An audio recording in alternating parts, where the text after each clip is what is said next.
දැන් අදටත් ආයුර්වේද වෛද්‍ය විද්‍යාවෙන් ප්‍රජනන ගැටලු වලට පත්වෙච්ච රෝගීන්ට මේ වෙනකන් අර ඔබ මගෙන් මට කිව්වනේ බැරි වෙලා අන්තිමට එන තැන කියලා. ඔතෙන්දී මම පොඩි දෙයක් අහනවා. හැමතැනම ගිහිල්ලා බැරි වෙලා අපි ප්‍රතිඵලයක් ලබා දුන්නා නම් ඒ ප්‍රතිඵලය තුලින් පෙන්වන්නේ මගේ හැකියාව සහ ආයුර්වේද වෛද්‍ය විද්‍යාවේ හැකියාව.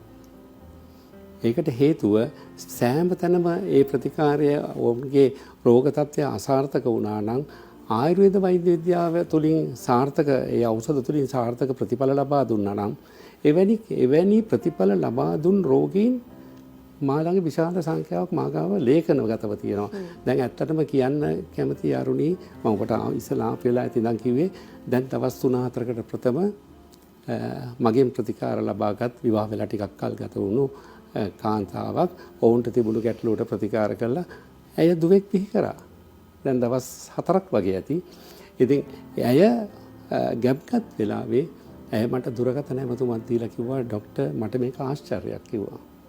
ඉතින් ඇත්තටම මේ වෙනත් වෛද්‍ය ක්‍රමවල ප්‍රතිකාර ලබාගත් අසාර්ථක වුණු ආයුර්වේද ප්‍රතිකාරයෙන් සාර්ථක වුණු සිදුවීමක් මේ කිව්වේ. මේ වගේ සිදුවීම් මට කියන්න පුළුවන් ගොඩාක් දේ තියෙනවා අරුණි. ඊටාම සාර්ථක වෛද්‍ය ක්‍රමයක් ආයුර්වේද වෛද්‍ය ක්‍රමය ලෝකයේ වෛද්‍ය ක්‍රම කොයිතරම් දියුණු වුණත් ඒක ඒ දියුණු වෛද්‍ය ක්‍රමවත් එක්ක කරට කර හැපෙන්න පුළුවන් වෛද්‍ය ක්‍රමයක් ආයුර්වේද වෛද්‍ය විද්‍යාව.